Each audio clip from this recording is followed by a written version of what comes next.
Muy buenos días, amados hermanos. Abran sus Biblias, por favor, en el libro de Primera de Reyes, en el capítulo 14, versículo 15, y vamos a tomar como base ese texto para el desarrollo de nuestro tema en esta mañana, que tiene que ver con la introducción al libro de Santiago. Ya vimos una introducción general, como informativa, vimos luego una introducción de estilo, y vamos a ver hoy una introducción de temas o claves de lectura de los conceptos o temáticas más recurrentes del libro que se van a desarrollar en el transcurso de Santiago. Entonces, amados hermanos, recuerden que estamos estudiando este libro bajo un eslogan: el Evangelio, un culto hecho vida. La gracia de Cristo nos llena de obras. El Evangelio, un culto hecho vida. Es decir, estamos en un culto largo, ¿sí? En un culto que no termina cada 2 horas, sino que termina el día que el Señor nos llama a su presencia. Y la gracia de Cristo no nos exime de obras, sino que nos llena de obras. Queremos contrarrestar con ese eslogan, bueno, no nosotros, sino Santiago, quiere contrarrestar la idea de que como ya Dios me salvó, yo no hago nada. Y esa pasividad, o contrarrestar la otra idea, y es yo tengo que hacerlo todo porque depende de mí. Entonces ni lo uno ni lo otro, ni depende de mí porque Cristo lo hizo, pero también como Cristo lo hizo, no fue que me dijo, bueno, ya lo hice todo, tú solo disfrutas. Nos delegó, nos puso tareas, encargos, por eso la gracia de Cristo nos llena de obras. Les voy a hacer una pregunta. ¿Alguna vez a ustedes les han dado un golpe bien bueno, que les ha dolido muchísimo, que los ha desestabilizado y los ha estremecido, que los ha sacado de base? Hay golpes que estremecen, ¿cierto? Que sacuden, que noquean. ¿Les ha pasado? ¿Dónde ha sido ese golpe? Posiblemente en la cabeza, de pronto en la parte baja del vientre, o de pronto a los hombres un poquito más abajo, en la zona genital. Esos golpes se llaman generalmente un golpe bajo, ¿sí? Que es un golpe para estremecer o para sacudir o para noquear o para derribar pues a quien se le propina ese golpe. En los combates hay golpes que no están permitidos y un golpe bajo no es reglamentario en un combate, precisamente porque desestabiliza tanto al contendor que termina noqueándolo, ¿sí? Pero muchas veces en la vida, cuando recibimos instrucciones, cuando se nos hacen las reiteraciones y no las ponemos por obra, necesitamos que alguien nos sacuda o que nos propine un golpe bajo bien bueno, y ahí sí decimos, ahora sí entendí. Los golpes bajos sirven para eso, para sacudir, para estremecer y para traer a conciencia o a razón a las personas. Recuerden, amados hermanos, que hemos hablado que hay 3 maneras como Dios nos disciplina. La primera forma es la disciplina formativa. En esa disciplina formativa Dios nos dice algo así como lo siguiente: hijo mío, siéntate, te voy a decir qué es lo que yo quiero que tú hagas. Es una charla muy amena, muy afable, muy cordial. Él, nuestro maestro, nos da instrucciones, ¿sí? Como cuando uno le dice a su hijo, mire, esto hay que hacer, esto no hagas, esto hay peligro, acá no hay peligro, hasta aquí puedes ir, de aquí para allá no puedes ir, ¿entendiste? ¿Y qué decimos nosotros? Sí, señor. Ok, listo, entonces esa es la primera lección. Cuando no la hacemos, no la ponemos en práctica, entonces viene la segunda. Y la segunda es que Dios ya no nos dice, hijo, siéntese acá, le voy a repetir la lección, sino que nos da un sacudón, ¿cierto? Y nos propina un sacudón diciendo, bueno, ¿qué fue lo que yo le dije? ¿Qué fue lo que debía hacer? ¿Lo hiciste o no? ¿Por qué no? Y ahí ya no es tan afable, tan cordial, sino que es un poco severa, implacable y un poco exigente, porque esa es la disciplina preventiva. Entonces Dios dice, te estás yendo al abismo, ¿quieres irte o no? Y nos sacude. Y la tercera es la disciplina correctiva, que es donde hay castigo, donde hay ya una corrección fuerte. Entonces, para la disciplina preventiva, y correctiva, generalmente para la preventiva, el Señor usa las pruebas, que es uno de los temas principales en el libro de Santiago. Recuerden que dijimos que Santiago es como un predicador que nos va a dar un discurso. Y parece ser que Santiago conocía a los destinatarios que antes habían estado en Jerusalén. Se cree que varios o muchos de los destinatarios de la carta de Santiago fueron miembros de la iglesia en Jerusalén, en sus inicios. Y como Jacobo fue pastor en sus inicios de la iglesia de Jerusalén, entonces los conocía. Sí, hagamos de cuenta que ustedes son de esta iglesia, nos conocemos, pero luego se trasladan para otra iglesia o para otro lugar y después es necesario mandarles un mensaje. ¿Sí? Y Santiago en este discurso, que es una predicación pública, pues ya no es tan amable, ya no es tan cariñoso, tan dulce, tan atractivo para su audiencia, sino que es bastante severo. Y lo que va a hacer Santiago aquí con este mensaje es propinarle a su audiencia un golpe bajo. ¿Con qué fin? ¿Y por qué razón? ¿Por qué Santiago estaría interesado en propinar un golpe bajo a su audiencia? Porque muy probablemente habían despreciado las instrucciones, porque se les habían insinuado muchas veces sus deberes y no los habían tenido en cuenta, y porque habían tomado excusas o atajos para no asumir sus responsabilidades, y entonces Santiago dijo, pues no va más. Aquí no hay consentimiento, sino vamos con toda. ¿Sí? Vamos directo, vamos de frente. Y se lleva a su audiencia por delante para buscar una reacción.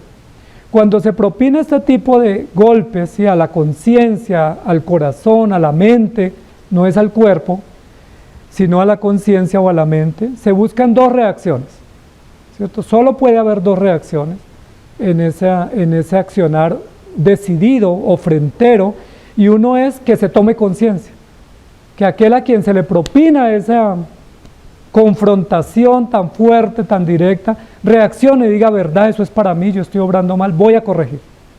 ¿Sí? Esa es la acción correcta o la reacción correcta. Y para eso Dios pone las pruebas. ¿Sí? Una prueba es una manera como Dios nos pone contra la pared y nos estremece. Dice, es contigo que estoy hablando. ¿Sí? Es contigo y nos sacude y ahí decimos, bueno, Señor, ten misericordia de mí, o perdóname, o ayúdame, o me arrepiento. Y la otra actitud es la actitud del necio, que cuando se le propina el enfrentamiento o el golpe bajo o el golpe certero, el que dice, quiere pelear conmigo, venga a ver, que yo estoy listo. ¿Sí? Y no reacciona, sino que más bien se viene con provocaciones o con desafíos. ¿Qué esperaríamos nosotros de la audiencia de Santiago? ¿Cuál de las dos reacciones esperaríamos de una audiencia regenerada? ¿Humillación y aceptación o resistencia y beligerancia? El necio responde con dos piedras. Vaya usted, confronte un necio y le pega. La Biblia dice eso, dígale al necio su error y lo puede destruir. Por eso dice la Biblia, no le des consejos al necio, lo dice el libro de Proverbios. Con el necio no pierdas tiempo, porque si tú intentas hacer entrar en razón a un necio, ese necio te golpea, o te maldice, o te ataca. Pero si tú pretendes hacer entrar en razón a un sabio, el sabio te agradece, aunque se incomode en el momento. Quiero que leamos 1 Reyes 14:15. Entonces el título de nuestra enseñanza hoy es un golpe bajo, a través del discurso, a través de la retórica tan contundente, tan exquisita que va a usar en su lenguaje. Santiago lo que nos propina es un golpe, y no con guante de seda, no es suavecito, diplomático, sino es directo, con lenguaje conciso, específico e incluso ofensivo. Porque no era fácil decirle a una audiencia que está reunida para escuchar un discurso, decirle hipócritas, falsos, arrogantes, chismosos, odiosos. Era muy difícil, pero Santiago lo hace. El libro de 1 Reyes 14:15 dice, Jehová sacudirá a Israel. Ese es un golpe bajo. ¿Y por qué Dios tiene que propinarle a Israel ese sacudón? porque habían descuidado sus mandatos. Ya Dios dijo, no más. Ya les he dicho una y otra vez, les he mandado evidencias, les he dado testimonio y ellos siguen obrando mal. Entonces ahora vamos con sacudón. ¿Alguna vez lo sacudieron a usted? Hoy en día no se puede sacudir a nadie, ¿cierto? Porque uno le toca irse para una comisaría y lo detienen. Pero en la antigüedad los padres sí lo hacían, ¿sí? Y nos sirvieron algunos de los sacudones. Bueno, nos acomodaron ahí las neuronas, nos ayudaron a organizar un poco las decisiones. Pero dice, Jehová sacudirá a Israel al modo que la caña se agita en las aguas. Y él arrancará a Israel de esta buena tierra que había dado a sus padres y los esparcirá más allá del Éufrates por cuanto han hecho sus imágenes de acera, enojando a Jehová. Este es un golpe bajo que Dios le propina a Israel. Dice que los sacude, los agita, los arranca y los esparce. Y eso que Dios hizo con Israel en ese momento que está diciendo acá en los Reyes, al comienzo de los Reyes de Israel, todavía lo siguen viviendo los judíos. Que Dios los esparció, que los sacudió, los agitó. No hay una nación más migrante o un pueblo más migrante y que esté en más diáspora en toda la historia que el pueblo de Dios o el pueblo hebreo y judío, que ahora pues es el pueblo que está en Israel. ¿Por qué? Porque Dios sacude. Y esto nos ayuda muchísimo a entender, amados hermanos, porque tenemos siempre una idea romántica de Dios. ¿Cierto? Que Dios es bueno, que es especial, que nos pasa por alto todo, que Él simplemente nos da abrazos y palabras bonitas y palabras de afirmación, pero que todo lo demás no pudiera venir de Dios. Incluso esa caricatura también hoy en día se maneja a nivel de los padres. Entonces un buen padre, una buena madre, ¿qué es lo único que pudiera hacer? Abrazos, cariñitos, mimos, apapuches, pero no pudiera hacer más porque si ya hace algo más y pone una norma o pone una condición o hace una exigencia, entonces ya es una mala madre o un mal padre. Y en el caso de Dios, pues ese Dios es cruel, terrible, un Dios que mande a la gente al infierno. Terrible un Dios que castigue. Ese no es el Dios mío, dicen algunos. Bueno, pero es el que se revela en la Escritura. Sacude, esparce, agita, destruye, arranca. ¿Qué quedó de esa nación? Entonces miren lo interesante, amados hermanos, porque las cosas hay que ponerlas en contexto para poder comprender todo el accionar de Dios. Así como nos gusta la parte amorosa y compasiva de Dios, también nos debe gustar la parte justa y severa de Dios, porque esa es parte del carácter de nuestro Dios. Yo les pregunto, ¿alguna vez Dios los ha sacudido? ¿Cómo nos sacude Dios? Enfermedades. Nos da unos sacudones que uno queda tambaleando por años. ¿Cómo nos sacude? Las pruebas, en el trabajo, en la casa, en la vida. Nos sacude a través de problemas o crisis en la familia. Nos sacude a través de grandes y largas presiones económicas. Cada familia, cada creyente va a recibir sacudones acorde a la necesidad. Si Dios no nos sacude a todos por igual, a uno nos sacude de una manera y a otro nos sacude de otra manera, pero a todos nos sacude y nos agita, ¿sí? Y nos mueve y nos estremece y nos dice, es contigo que estoy hablando. No seas indiferente, no hagas que no es contigo. Y en ese proceso Dios tiene un gran plan, porque dice la Biblia que las pruebas son necesarias, que la disciplina es necesaria, que el castigo es necesario y que nos sirve para evidenciar si somos o no aprobados. Entonces el libro de Santiago, queridos hermanos, nos ayuda a entender cómo y por qué es necesario que Dios nos sacuda. Y aquí en el texto de Reyes dice que Dios hizo eso por una razón. Dice, porque ellos se habían olvidado de Dios y estaban enojando a Dios. ¿Cómo lo enojaban? Con su idolatría, con su indiferencia, con su rebeldía, con su descuido de las cosas del templo. Ellos andaban enojando a Dios. Y Dios tiene paciencia, pero hay un límite en la paciencia de nuestro Dios, en el cual Dios dice, no va más, la copa se rebosó. Y en eso nosotros también reflejamos ese aspecto del carácter de Dios, porque hay momentos en los que uno dice, no más, aquí voy a poner los puntos sobre las íes. ¿Sí lo han hecho? No voy a permitir más esto, ¿sí?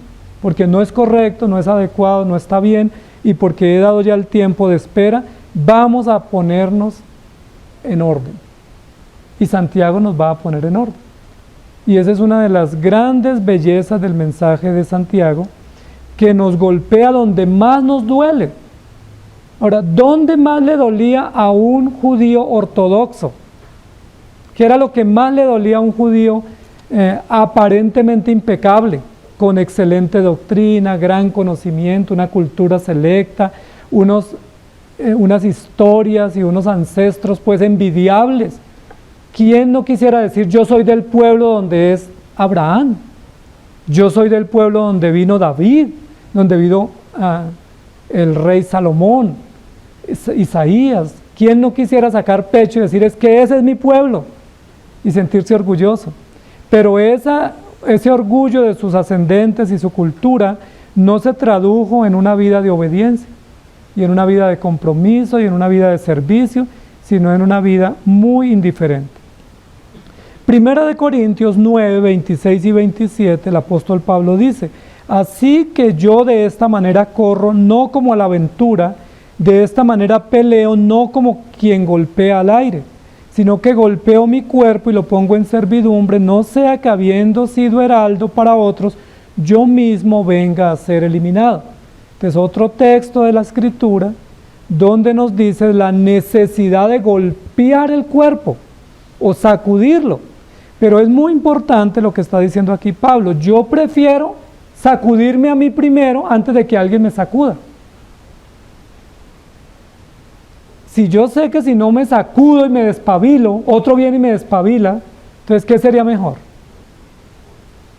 Por ejemplo, cuando el jefe le dice, bueno, si no cumple estos requisitos, lo vamos a sacar. ¿Uno qué diría? Pues lo voy a cumplir. No esperaría un último llamado donde me den una carta de despido y me sacudan, dejándome sin empleo. O cuando el médico le dice, mire, si no cuida su salud, usted está próximo a un infarto, a una diabetes, a una enfermedad terrible. ¿Qué esperaría uno después de una visita al médico que le advierta eso? Pues sacudirse, uno decir, estoy en grave peligro, tengo que tomar conciencia de mi alimentación, de mi descanso, mis hábitos de vida, porque no voy a esperar que el detonante sea pues un infarto o un diagnóstico ya definido. Entonces Pablo dice, yo peleo y golpeo el cuerpo. Lo que está diciendo, yo me sacudo a mí mismo, yo me despierto a mí mismo. Y lo dicen los salmos, bendice alma mía Jehová y no olvides. Es decir, le hablan los salmos al alma diciendo, despiértate, levántate y actúa. Pero cuando no nos despertamos por ningún medio, Dios nos tiene que despertar. Y nos despierta y nos incomoda porque las pruebas, las adversidades y las circunstancias son muy difíciles y realmente son un golpe donde más duele. ¿Sí? Si para nosotros lo más importante es nuestro honor, ¿dónde va a ser el golpe que Dios nos va a propinar? En nuestro honor, para humillar nuestro honor o nuestra reputación o nuestro ego, porque es ahí donde más nos duele y donde no queríamos que nadie tocara eso. Era como nuestra reserva, nuestro cuarto secreto, que decíamos, nadie se meta con mi nombre o con mi honor. Entonces Dios dice, bueno, ¿para ti es importante eso? Cuando a veces para nosotros los hijos son demasiado importantes y se vuelven ídolos y los vemos como si fueran grandes dioses, muchas veces Dios nos golpea ahí justo, donde más nos duele, porque tener que salir y decir, mi hijo está mal, mi hijo está sufriendo, mi hijo fracasó, pues eso es un golpe muy fuerte para lo que nosotros habíamos construido, que era pues la familia perfecta, o la pareja perfecta, o los hijos perfectos. Cuando para nosotros es demasiado importante la economía y el bienestar y la estabilidad, y sacamos pecho diciendo es que estamos bien, no nos falta nada, tenemos todo resuelto, muchas veces Dios Nos da un golpe donde duele, ¿sí? En la parte más dolorosa y nos deja sin nada para que podamos decir, bueno, ahora sí dependo de Dios. Pero es muy difícil salir y hablar con la familia y decir, fracasé, estoy quebrado, ¿sí? Estoy sin uno, porque para uno será muy importante decir, estoy bien, tengo buen trabajo. Y así en cada aspecto de la vida, Dios sabe exactamente dónde nos duele. Y yo quisiera que honestamente cada uno pudiera revisar hoy qué parte es la que más le duele. Y que usted quisiera que nadie se la toque, que es como su órgano protegido, su lugar protegido, su cuarto secreto. Donde usted dice, aquí no se meta nadie, porque esto es intocable. ¿Sí? A veces los hijos son intocables para nosotros los padres, a veces nuestro nombre, a veces nuestro honor, a veces nuestro dinero, a veces nuestro hogar, a veces nuestra privacidad. Y es allí donde Dios nos va a propinar ese golpe. Y así lo hizo con Job, así lo hizo con Abraham, así lo hizo con David. Y así lo hace con todos los siervos y todos los creyentes. Nos agita, nos sacude y nos estremece. Una de las cosas que era muy, pero muy importante para los judíos, que siempre lo ha sido, era el concepto de la justicia. Recuerden que la cultura judía o hebrea antigua fue construida sobre la base de la justicia, y la justicia no es mala, la justicia es supremamente buena y necesaria. Y fue construida sobre la base de la justicia de Dios y del carácter de Dios y su voluntad. La justicia, la ley, la norma, los estatutos son excelentemente necesarios para un buen vivir y para una vida y una sociedad organizada. La justicia es buena, no es mala. La ley es buena, no es mala. Pero ¿qué pasó con los judíos y los hebreos respecto a la justicia? Enaltecieron la justicia y creyeron que por la justicia en sí misma, aplicada bajo los criterios de ellos y bajo la comprensión de la ley que ellos tenían en sí mismos, iban a tener esperanza. Es decir, confiaron en la justicia, mas no en el autor de la justicia. Intentaron confiar en lo que se llama generalmente la letra de la ley y ser implacables en la aplicación de la letra de la ley, pero olvidaron el contexto y el propósito de la ley, que tiene que ver con un propósito compasivo, de ayuda, de servicio y de amor. Entonces los judíos tradicionalmente eran implacables, ¿sí? La ley dice, y ahí dice, el alma que peque morirá, debe ser apedreado, toca lapidarlo, ¿sí? Toca echarlo, toca expulsarlo. Y eran implacables, es decir, el concepto de justicia para los judíos era intocable. ¿Me hago entender? Porque ellos no admitían que nadie dijera, no, pero démosle otra oportunidad, o no es para tanto, o interpretemos ese concepto de la ley, sino que simplemente dice, fue descubierta en el hecho, debe morir. ¿Recuerdan cuando a David le contaron esa anécdota tan triste de ese cruel hombre que hizo tal daño? Él dijo, debe pagar 4 veces, implacable. Cuando encontraron a la mujer adúltera, ¿qué le dijeron a Jesús? La ley dice que debe morir apedreada. Cuando llevaron a ese joven paralítico, ¿quién pecó, este o sus padres? Es decir, exagerado y elevado concepto de justicia, pero disociado del autor de la justicia, del propósito de la justicia y del contexto orgánico de la justicia. Eso era muy importante, ese era uno de los puntos intocables para los judíos. Ellos no admitían, recuerden que por eso mataron a Jesús, porque eran demasiado justos y no podían admitir que un personaje que venía del pueblo o de la periferia dijera que era Dios. Recuerden que cuando Jesús dijo, yo soy Dios, dijeron, debe morir, blasfemia. ¿Recuerdan cuando le dijeron a Jesús, hay unos que predican y no están contigo, ¿quieres que oremos para que caiga fuego del cielo y los consuma? Eran implacables, eran severos. Y ese es uno de los tópicos que va a desarrollar el libro de Santiago. Y Santiago les va a ayudar y nos va a ayudar a todos a nosotros a entender cuál es el verdadero concepto de la justicia. Recuerdan también cuando cuando se me fue. Pero Santiago nos va a ayudar a decir, bueno, la justicia sí es importante, pero hay que entender toda la justicia. Y les va a decir que ellos en cierta medida, los creyentes receptores del mensaje, son hipócritas fariseos. ¿Recuerdan qué hacían los fariseos? ¿Cumplían la ley? Aparentemente sí. Largas oraciones, daban diezmos de todo lo que ganaban, ayunaban, vestían decorosamente, eran celosos de las prácticas de la ley, eran cuidadosos de los ritos de la ley, no dejaban pasar por alto nada, ellos incluso exageraban. Ellos aprendieron lo que Jesús dijo en el Sermón de la Montaña, de ir una milla más. Entonces decían, si el vestido tiene que estar ahí a 5 centímetros arriba del tobillo, entonces una milla más sería hasta el tobillo. Si hay que lavarse las manos, pues una milla más sería hasta el codo. ¿Sí? Si hay que hacer una oración, hagámosla más larga, no vaya a ser que faltemos. ¿Sí? La ley dice que no debían caminar o no debían desplazarse en el día de reposo, entonces ellos exageraban y contaban los pasos. Eran tan exagerados de la aplicación estricta y meticulosa de la ley que se habían vuelto exagerados, pero también hipócritas. Y Santiago nos va a ayudar a entender, amados hermanos, porque es muy integral el concepto de la justicia bíblica.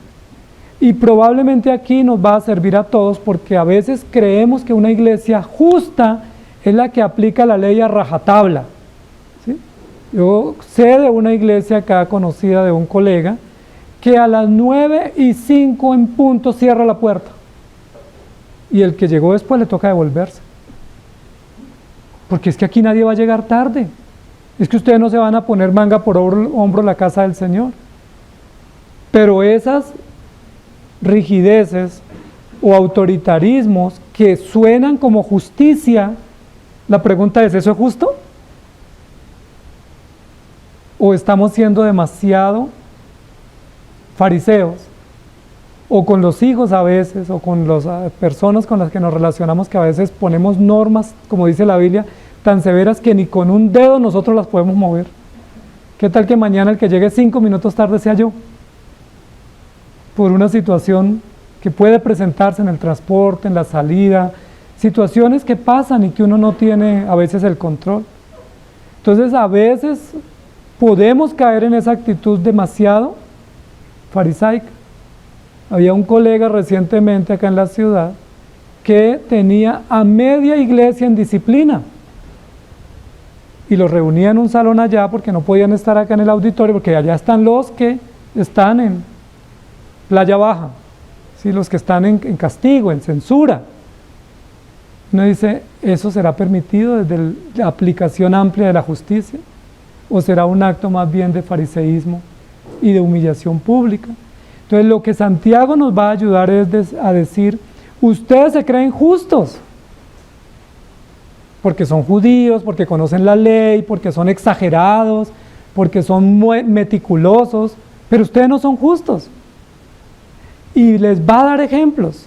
Y un ejemplo que va a dar Santiago es, clama el salario de los empleados. Claman las viudas y claman los huérfanos, y ustedes no los escuchan. Y eso es lo que está diciendo Santiago. Ustedes son justos en llegar al templo, en dar los diezmos, en venir impecables, en saber la doctrina, en aplicar la norma y dar las medidas para otros, pero ¿y le están pagando bien a sus empleados? Si se comprometieron a pagar una deuda, ¿la pagaron? ¿Qué tal que ese dinero que yo debía dar fuera para la comida de esa familia y yo no lo di?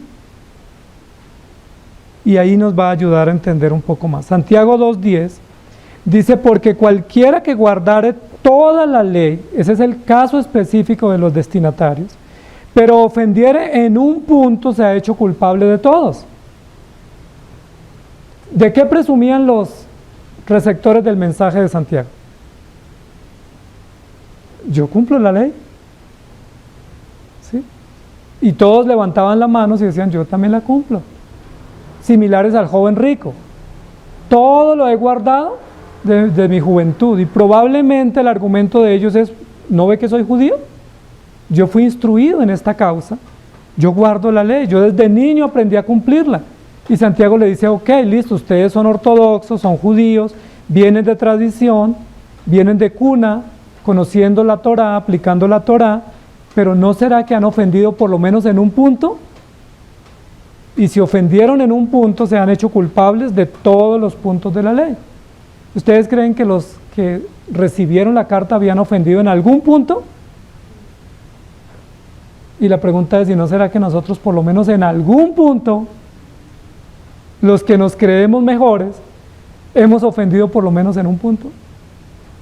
Quizás más, ¿cierto? Pero por presumidos, si hablando a nuestro presumido corazón, pudiéramos decir, bueno, en uno por lo menos, pero al violar uno, violamos toda la ley.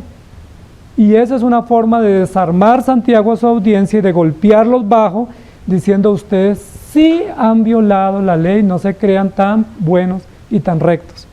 En el capítulo 4, versículo 8 dice, acercaos a Dios y Él se acercará a vosotros.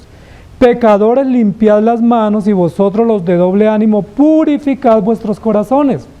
Y ahí Santiago comienza ahí a darles la buena dosis, porque les dice, ustedes son pecadores, se lavan las manos, pero no la conciencia. Tienen purificado las manos y el cuerpo según los ritos de la ley, pero no su corazón. ¿Cómo Santiago sabía eso? Posiblemente había muchas evidencias públicas e incluso denuncias públicas de lo que estaba sucediendo, especialmente de actos de injusticia propinados o causados por los creyentes receptores del mensaje. Acérquense a Dios y Él se acercará a vosotros. Recuerden que Santiago va a dirigir a una audiencia que está en la sinagoga. Sería terrible que Santiago les dijera, estando en la sinagoga, acérquense a Dios. No diría, pero si estoy cerca. ¿Sí? Pero él dice, no, ustedes están lejos, son pecadores y son de doble ánimo. Esa expresión doble ánimo fue la que Jesús usó, hipócritas.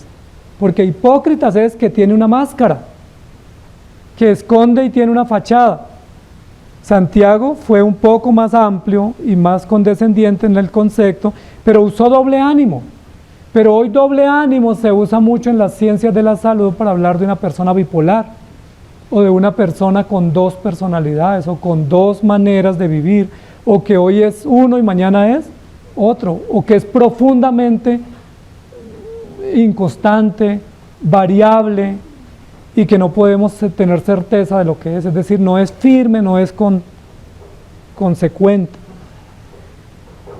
Santiago 1.2 nos va a decir, hermanos míos, tened por sumo gozo cuando os halléis en diversas pruebas.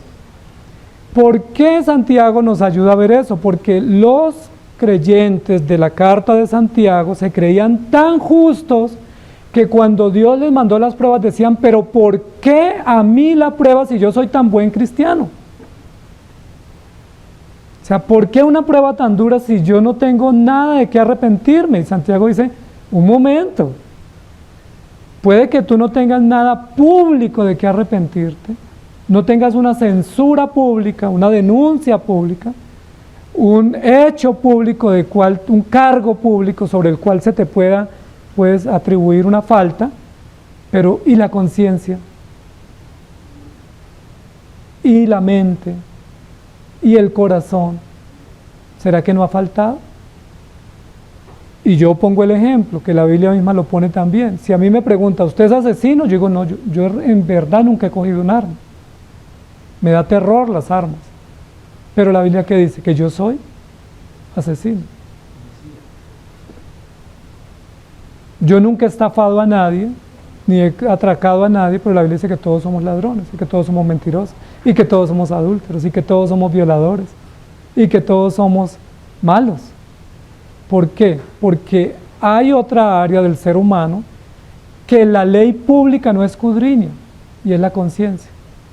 La ley pública juzga hechos públicos, y denuncias públicas, y con pruebas y evidencias públicas. Santiago va a decir, no se confíen, queridos hermanos. Usted posiblemente no tiene en su expediente una anotación que diga que usted es asesino, o que usted es presidiario, o que usted es violador o estafador. Es muy probable que ustedes son buenas personas para la sociedad. Son buenos trabajadores y buenos padres y madres y buenos hijos. Pero y la pregunta es, ¿y cómo está la conciencia? Si vamos allá a la conciencia, ¿será que en la conciencia no hemos deseado que alguien muera? ¿O no nos hemos alegrado cuando a alguien le va mal? ¿No hemos sentido esa cosquillita agradable de satisfacción cuando a alguien le va mal? Uno dice, yo sí sabía que le iba a pasar. Pues no me alegro, pero uno no le cree. ¿Sí? Pues la verdad no me alegro, pero es que se lo merecía, se lo esperábamos. Antes se tardó. Eso no es pecado, eso no es maldad, no es lujuria, no es malicia, no es perversión, no es odio. Yo no lo hice, pero me alegré cuando supe que alguien fracasó, que lo echaron del trabajo, que su hogar se acabó, que quedó mal. Uno dice, uno aplaude por dentro. Santiago va a eso. Ustedes son justos para ustedes, pero no son justos para Dios.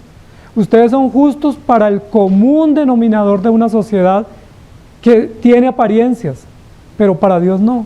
Y cuando Santiago toca el tema del doble ánimo, que podemos llevarlo por el lado emocional, que es una buena aplicación, también tiene que ver con una doble vida moral. Ser uno en la iglesia y otro en la casa o el trabajo. Ser uno en público y otro en privado. Ser uno cuando estoy con los míos y otro cuando estoy lejos de los míos. Y de eso sí que sufrimos en nuestra sociedad. De la doble moral, o la doble vida, o las máscaras, ¿cierto? Y Santiago nos va a desenmascarar, y por eso es un golpe bajo, porque a un ortodoxo judío decirle, usted es un hipócrita, quítese la máscara, no sea malo, no sea doble, pues era terrible. Pero Santiago corre el riesgo de que lo confronten diciéndole la verdad muy necesaria para todos nosotros. Santiago 2:5 dice, hermanos míos amados, oíd, ¿no ha elegido Dios a los pobres de este mundo para que sean ricos en fe y herederos del reino que ha prometido a los que le aman? Santiago no es que defienda a los pobres, sino que pone en contexto la realidad de los pobres y los ricos en la iglesia, y de cómo se deben tratar y cuáles son los contextos y las actitudes adecuadas.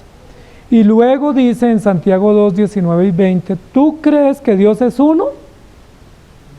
Pensamiento ortodoxo hebreo. Deuteronomio 6, oye Israel, Jehová nuestro Dios, Jehová uno es. Era la primera clase de Biblia y teología que tenían los niños cuando nacían. Lo primero que se le enseñaba a un niño hebreo desde que nacía era Jehová es uno. Y esa era la lección fundamental, era como el eslogan fundamental de ello. Mire lo que les dice Santiago, ¿ustedes creen que Dios es uno? Ok, eso está bien, pero los demonios también. Es decir, ¿con quién comparó Santiago a los creyentes? Bien osado Santiago. O sea, no se los mandó a decir, no usó eufemismos, sino que va y les dice, los demonios también creen y tiemblan. Es decir, ¿en qué se distinguen ustedes de los demonios? Si se distinguen por su ortodoxia, los demonios también son ortodoxos. Si se distinguen por sus creencias, ellos también creen. Si se distinguen porque tienen conceptos claros, ellos también. Incluso los demonios les ganan a ustedes, porque los demonios tiemblan ante Dios. Y nosotros no temblamos, sino que desafiamos. ¿Mas quieres saber, hombre vano, que la fe sin obras es muerta? Mire otro adjetivo calificativo para los creyentes, hombres vanos. ¿Y recuerdan qué dijo Eclesiastés sobre los vanos? ¿Quiénes son los vanos? Los necios, los impíos y los que no tienen firmeza o solidez. Ustedes son hombres vanos porque ustedes solamente tienen creencias. ¿Y para qué sirven las creencias si no se ponen en práctica? ¿Para qué sirve la semilla si no se siembra y da fruto? ¿Para qué sirven los conceptos si esos conceptos no los encarnamos en nuestras acciones de vida constante? Ustedes son vanos, ustedes son, incluso les ganan los demonios, que los demonios tiemblan ante Dios. Y ustedes ni siquiera eso hacen. ¿Qué hubieran hecho ustedes en ese auditorio? Bueno, siglo XXI, ¿qué hacemos en un auditorio así? Nos levantamos y ponemos una queja, ¿sí? Daño al buen nombre. ¿sí? Afectación a la imagen personal, ¿sí? Daño a la presunción de inocencia, porque todo eso se reclama hoy. Si uno dice, usted es pecador, no se meta con mi buen nombre, no me deshonre, usted no sabe quién soy yo. Bueno, Santiago dice, yo sí sé, tú eres un hombre vano, tú eres un hombre religioso, tú eres un hombre falso, hipócrita, tienes doble ánimo, y si no te arrepientes, pues vas a estar con los demonios porque te pareces bastante a ellos. Dios mío, hoy no se permite un discurso así, porque hoy todo tiene que ser suavecito, con detalles, con abrazos, con caricias, y si uno siente que está pisando un callo y el otro le muestra una reacción, no, lo siento, disculpe, no, ya, hasta aquí, no más. Porque la gente se molesta por todo, incluso ya no se puede usar ni siquiera la palabra pecado en los púlpitos, ya no se puede usar la palabra adulterio en los púlpitos, o ya no es permitido en la sociedad hablar de matrimonio bíblico, porque eso genera molestias, o de hombre y mujer, eso genera molestias, y pueden generarse censuras contra la iglesia. Lo segundo que Santiago nos va a ayudar a entender del otro de los aspectos de golpe bajo, es el concepto de la moral o la sabiduría hebrea. Entonces, para los hebreos el concepto de la ley, pero la ley como norma visible, implacable, sin entender el propósito y el contexto y el autor, era muy importante, y Santiago les dice, ustedes no son cumplidores de la ley, ustedes son violadores de la ley.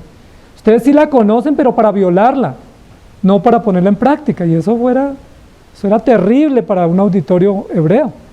Sí, es como uno reunirse con abogados y predicarle a unos abogados y decirle, ustedes usan la ley es para torcerla, ustedes son corruptos, malvados y se escudan en la ley para dañar a otros. Pues esos abogados lo demandan a uno, porque en un buffet uno no podría hacer esa denuncia, pero Santiago lo hace. La segunda denuncia es, ustedes se creen sabios. Ese era otro de los clips de los hebreos, la sabiduría, es que somos hebreos. O sea, disculpe, lo siento, yo soy hebreo.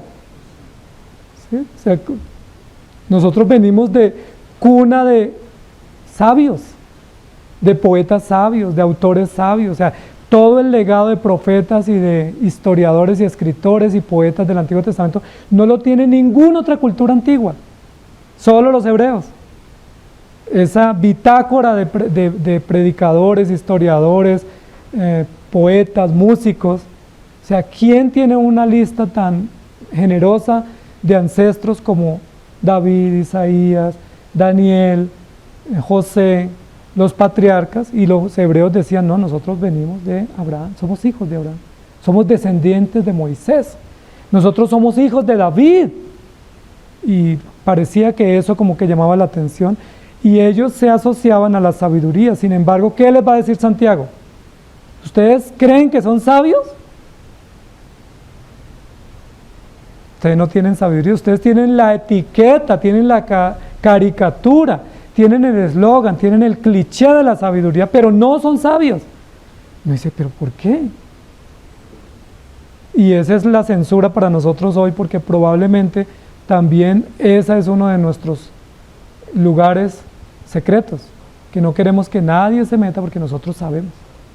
Incluso esa expresión que se ha hecho popular, usted no sabe quién soy yo, tiene que ver con eso. ¿Sí? Usted no se meta conmigo porque usted se equivoca. Y eso estaba haciendo la audiencia en Santiago. Por eso Santiago los va a reprender. Miren lo que les dice en Santiago 5:6. Habéis condenado y dado muerte al justo y él no os hace resistencia. ¿Dónde estaba la moral y la ética de los hebreos? Aquí está diciendo que habían matado al justo y ni siquiera se habían arrepentido, o sea, no se habían sonrojado. En Santiago 1:16 al 18 dice, amados hermanos míos, no erréis. Toda buena dádiva y todo don perfecto desciende de lo alto del Padre de las luces, en el cual no hay mudanza ni sombra de variación. Él de su voluntad nos hizo nacer por la palabra de verdad para que seamos primicias de sus criaturas. Si ustedes tienen algo, no se lo deben a Abraham, ni se lo deben a Moisés, ni a Salomón, se lo deben a Dios. Y si tienen esa historia ancestral tan bonita, pues honren a Dios y sírvanle. No saquen pecho pensando que tienen mejor apellido, mejor idioma y mejores tradiciones. Sírvanle a Dios con mayor compromiso. ¿Y qué tal Santiago 3, 17 al 18? Pero la sabiduría que es de lo alto es primeramente pura, después pacífica, amable, benigna, llena de misericordia y de buenos frutos, sin incertidumbre ni hipocresía, y el fruto de justicia se siembra en paz para aquellos que hacen la paz. ¿Cómo les parece esa peinada? Dicen hoy los muchachos. ¿Ustedes son sabios? Ah, ok, listo. Está bien, pero la sabiduría es pura. La sabiduría es pacífica, la sabiduría es amable, la sabiduría no es hipócrita y la sabiduría no genera incertidumbre y da fruto. Es decir, de todo eso carecían los hermanos. Ya estamos poniendo en duda si eran creyentes y si realmente era una audiencia regenerada. Porque uno dice, si es una audiencia donde son injustos e hipócritas, dobles, vanos, y donde ellos se creen sabios, pero su sabiduría es impura, es de competencia, no es amable, no es buena, no da fruto, es hipócrita, uno dice, pues esa no es la sabiduría de Dios. Entonces, ¿a quién les está escribiendo Santiago?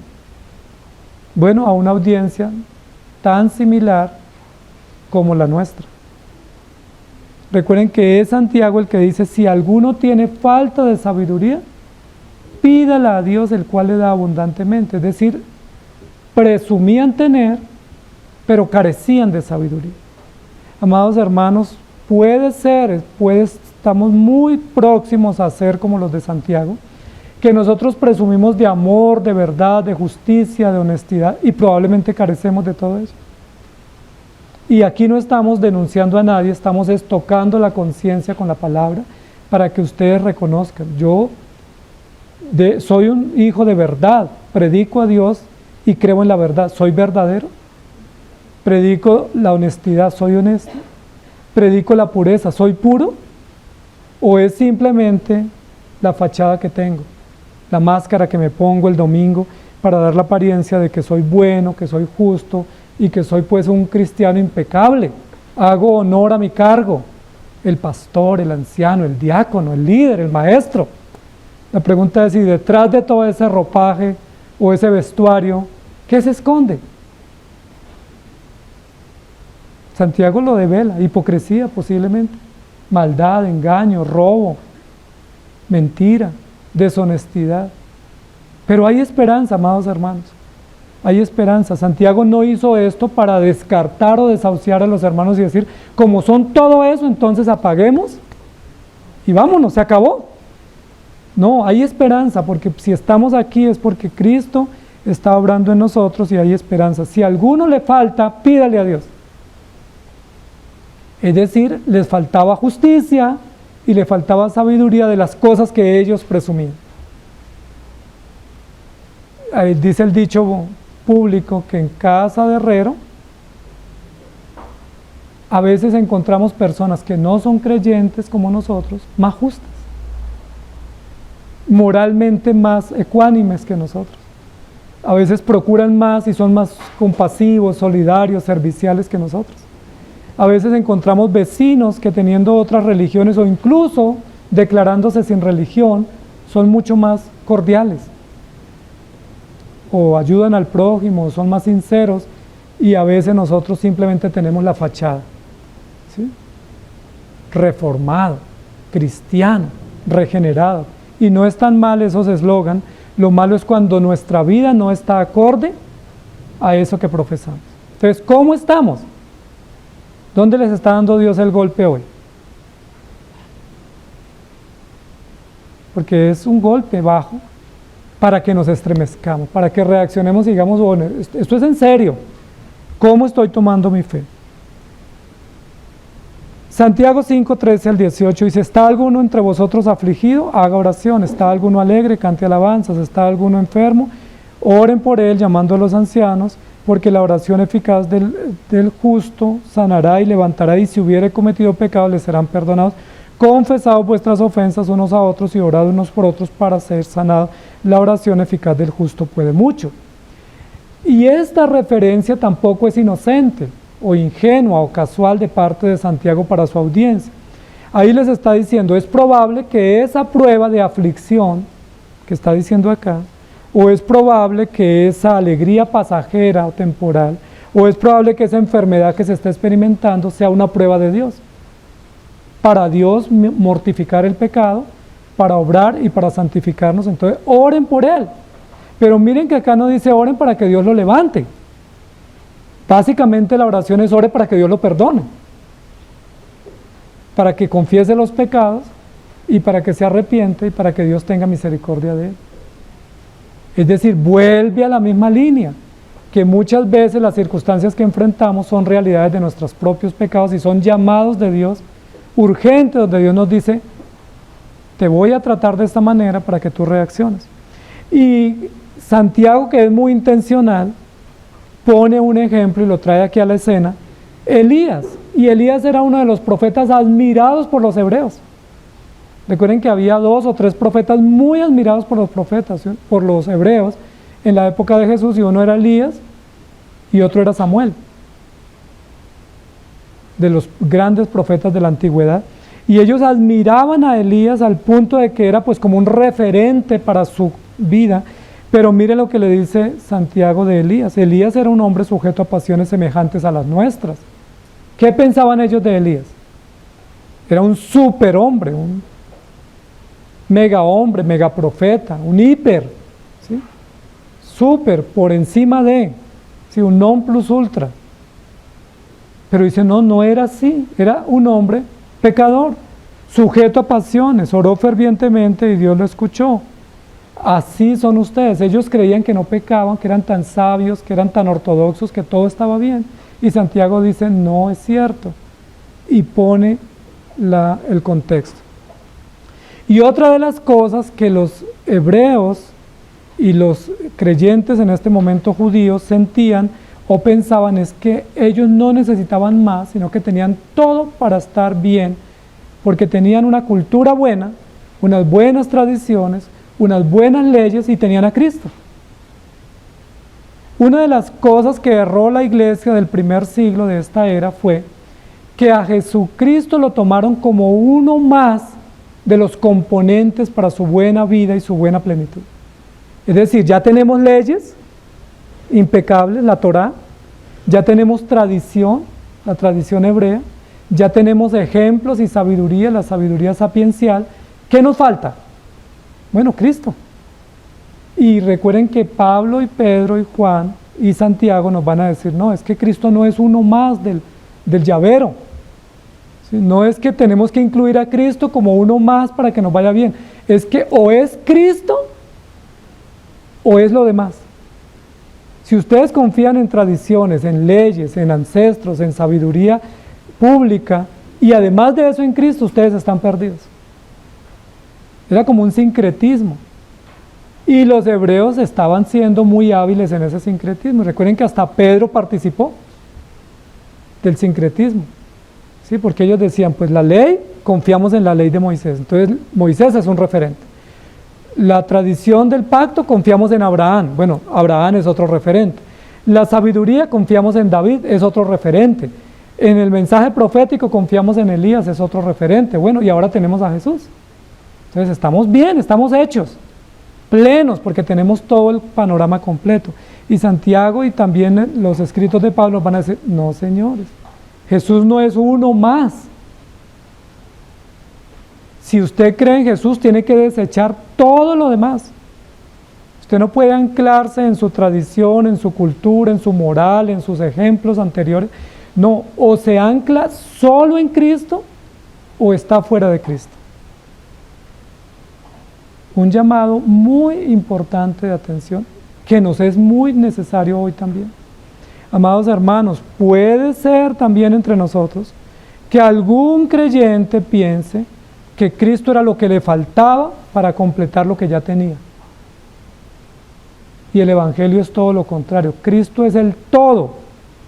Lo que tenías era basura. Tienes que desechar todo tu moralismo, tu religiosidad, tus tradiciones, tus buenos ejemplos. Todo lo tienes que estimar como basura para que adquiera la perla de gran precio que se llama Jesucristo. Pero si en el saco que ya tenías de basura echas más y adicionas a Jesucristo al carrito, estás mal. Y eso estaban procurando hacer los creyentes. Por eso Santiago los reprende. Recuerden que por eso Santiago es llamado el justo, porque pone las cosas en contexto. Y él no les está diciendo que la justicia sea mala, la justicia es buena, pero la mala es la justicia de ellos. Él no les está diciendo que la sabiduría es mala, la sabiduría es buena, pero la mala es la sabiduría que ellos presumían. Y no les está diciendo que Cristo sea malo, Cristo es bueno, es indispensable, pero lo malo es que ellos anexaron a Jesús a sus otras prácticas que consideraban eran útiles y necesarias. Entonces Santiago les va a decir cosas como lo siguiente, en el 5:4, he aquí clama el jornal de los obreros que han cosechado vuestras tierras, el cual por engaño no les ha sido pagado por vosotros, y los clamores de los que habían cegado han entrado en los oídos del Señor de los ejércitos. Clama al cielo que ustedes, estando en la sinagoga y creyéndose tan justos y tan sabios y creyéndose creyentes e hijos de Dios, se hayan venido a la iglesia, a la sinagoga sin pagar a sus empleados. Eso clama al cielo. Eso clama al cielo que usted, habiendo adquirido un compromiso que es un compromiso de ley y de justicia y de compasión, no haya cumplido su deber porque se le hacía tarde para venir a la iglesia. Y usa Santiago acá para acusar la conciencia de los hebreos que estaban recibiendo el mensaje, los judíos, un título para Jesús, para Dios, que es un título realmente del Antiguo Testamento, que es Jehová de los ejércitos. Ahí está en las traducciones nuestras. El clamor de los segadores ha llegado a los oídos de Jehová de los ejércitos. Ese nombre no es del Nuevo Testamento, no se usó en el Nuevo Testamento. Fue muy exclusivo del Antiguo, pero Santiago lo trae. ¿Para qué? Para seguir hurgando en la conciencia. Ustedes son muy tradicionalistas, ¿cierto? Ustedes son muy nacionalistas y respetan el nombre de Jehová de los ejércitos. Ok, ¿saben qué escuchó él? A sus empleados que están diciéndole que ustedes no le han pagado. ¿Ustedes creen en Jehová de los ejércitos? Pues claro que sí, es nuestro referente, el poderoso Jehová de los ejércitos que nos libró de Egipto, porque nosotros le clamamos a él. ¿Sabe quién está clamando hoy? Sus acreedores, porque ustedes se comprometieron y no pagaron, y no fueron constantes, no fueron fieles, y mientras ustedes están acá, ¿saben qué estoy escuchando? Que ellos claman porque ustedes no les han hecho justicia. Terrible. Es un sacudón estremecedor. Y Santiago en el 1:1 va a decir que él es siervo de Dios y del Señor Jesucristo, y que describe las 12 tribus. Y del Señor Jesucristo. Es decir, Santiago no está a título propio haciendo estas denuncias. Santiago está en defensa del nombre y del honor del Señor Jesucristo, que es su hermano biológico, medio hermano biológico, pero también que es su Señor y su Salvador en el cual él cree. Es decir, yo no estoy acá ofendiéndolos porque yo quiero ofenderlos, yo estoy presentando el mensaje de Cristo en defensa de su honor a quien ustedes han deshonrado. Es decir, ustedes cuando han hecho esa mezcla o ese cóctel de ideas, ese abanico de ideas, ustedes están deshonrando no solamente la ley de Moisés, de la cual presumen, sino están deshonrando el nombre de Dios al cual ustedes profesan y creen en él. Y luego en el 2:1 dice, hermanos míos, que vuestra fe en nuestro glorioso Señor Jesucristo sea sin acepción de personas. Otro pequeño problema que tenían los queridos hermanos de la iglesia a la cual le dirige Santiago. Problema que nosotros ni siquiera conocemos. Acepción de personas. Que nos caen bien unos y otros nos incomodan. Que queremos estar cerca de unos, pero queremos otros no volverlos a ver nunca. Pero somos hijos de Dios todos. Dice que vuestra fe en nuestro Señor Jesucristo sea sin acepción de personas. Es decir, estaban los creyentes destinatarios de la carta creyendo en Jesucristo como Jesucristo nos dio ejemplo. Pues no. No estaban descansando en él y eso amerita un llamado de atención. Por eso Santiago toma la vocería, inspirado por el Espíritu Santo, para mandarles ese discurso que fue un golpe estremecedor, para sacudir o estremecer a los oyentes y que reaccionaran. Amados hermanos, si uno no reacciona con el Evangelio, no reacciona con nada. Hay personas que uno dice, bueno, yo creo que si tuviera una enfermedad grave se toma conciencia y reacciona. A veces blasfeman cuando reciben el diagnóstico. O si pasara una gran crisis, pero no reacciona. ¿Recuerdan qué tuvo que hacer el Señor Jesús con Pablo, el anterior Saulo de Tarso? ¿Qué tuvo que hacerlo? Un golpe bajo, ¿sí? Lo bajó del burro, ¿sí? Del asno, lo aterrizó, lo dejó ciego, lo dejó sin vista, lo dejó sacudido, humillado, porque era el elocuente Pablo, el fariseo de fariseos, el instruido a los pies del mejor maestro de la época, con las mejores credenciales y los títulos habidos y por haber, instruido en una de las 3 universidades que existían en el mundo. ¿Quiénes iban a las universidades en ese momento? Los poderosos. Solo los poderosos iban a la universidad. La universidad no estaba asequible al pueblo. Y Pablo fue a la universidad. Y no solo pagó la universidad, sino que pagó un maestro personal para ser instruido a los pies del mejor maestro que había en el mundo conocido. El reverendísimo y excelentísimo Gamaliel. Y cuando a Pablo se metían con él, decía, instruido a los pies de Gamaliel. Doble ciudadanía.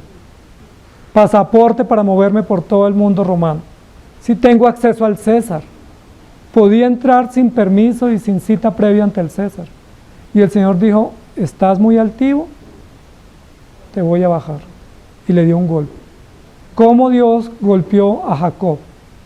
Leímos hoy el capítulo, ¿no?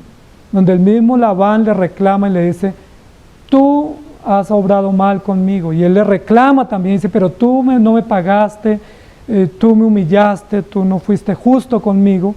Pero en realidad, quien más tenía que reclamar era, o a quien más tenían que reclamarle era Jacob. Porque Jacob era un patriarca. Labán no lo era. Labán era un hombre idólatra. Jacob no lo era. Quien más tenía responsabilidad de buen obrar era Jacob, más no Labán. Y recuerden que después de ese episodio, si ustedes miran en su Biblia, parece que sale ganando Jacob. Jacob era excelente con los argumentos, ¿sí? Era excelente para defenderse, tenía una capacidad de filosofar y argumentar que Jacob en un 2x3 Labán terminó pidiéndole perdón. Pero 3 doritos más adelante, Jacob se estaba enfrentando con el ángel. Y el ángel lo que le dijo fue, tú has luchado con todos y has vencido. Ahora vamos a ver cómo te va. ¿Y recuerdan cómo salió de ese episodio? Un golpe bajo por el costado. Donde hubiera sido de frente no hubiera podido volver a caminar. Un golpe bajo. ¿Pero sirvió ese golpe bajo? Claro que sí, porque fue a partir de ahí que Jacob tomó mucha más conciencia de cómo Dios obra y que vivimos para Dios. Entonces, amados hermanos, ¿vamos a esperar un golpe bajo o no? O mejor, sacudámonos antes de... ¿sí? Y que el Señor tenga misericordia de nosotros. Señor, gracias te damos por tu palabra. Ayúdanos, por favor. Probablemente todos los que estamos aquí estamos necesitando ese sacudón, y posiblemente no suave, sino muy fuerte. Pero sabemos que nos va a doler, sabemos que nos va a estremecer, y sabemos que nos va a desacomodar. Quisiéramos, antes de recibir ese sacudón de tu mano, que tú nos permitas tomar conciencia, tomar acción, tomar correctivos, confesar, arrepentirnos, asumir compromisos, asumir tareas, volver al camino, ponernos en la senda, retomar lo que hemos descuidado, antes de que tú nos sacudas. Y aún si no lo hacemos, sabemos que vendrá ese sacudón, pero que es necesario, que honrará tu nombre y que será útil para que nosotros nos orientemos y otra vez nos enrutemos en la senda. Ayúdanos, por favor, y gracias por este escrito, que sin duda tú lo usarás para enseñarnos, para instruirnos y para darnos esperanza. En Cristo Jesús oramos agradecidos. Amén. Señor les bendiga, queridos hermanos.